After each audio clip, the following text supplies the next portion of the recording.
By the late 1800s, large cities all around the world were drowning in horse manure.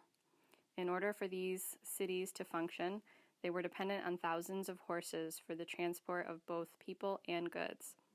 In 1900, there were over 11,000 hansom cabs on the streets of London alone.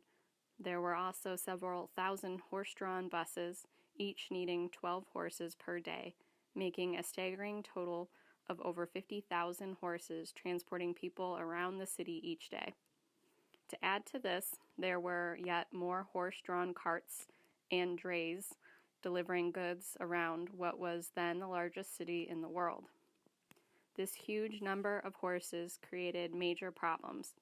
The main concern was a large amount of manure left behind on the streets.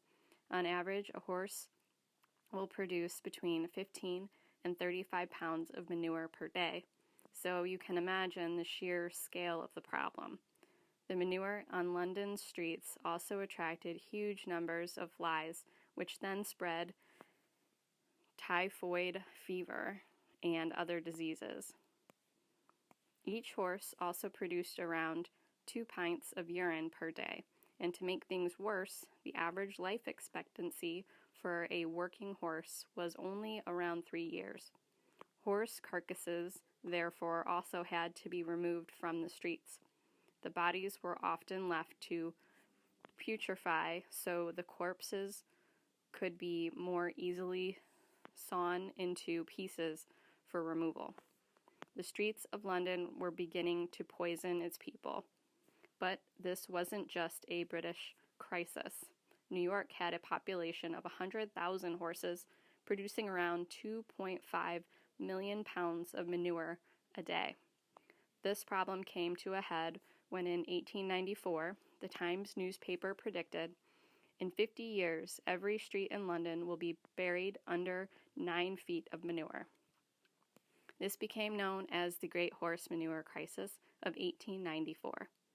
The terrible situation was debated in 1898 at the world's first International Urban Planning Conference in New York, but no solution could be found.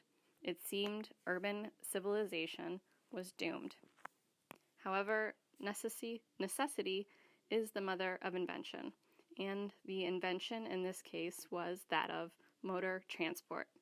Henry Ford came up with a process of building motor cars at affordable prices. Electric trams and motor buses appeared on the streets, replacing the horse-drawn buses. By 1912, this seemingly insurmountable problem had been resolved. In cities all around the globe, horses had been replaced, and now motorized vehicles were the main source of transport and carriage. Even today, in the face of a problem with no apparent solution, people often quote the Great Horse Manure Crisis of 1894, urging people not to despair. Something will turn up.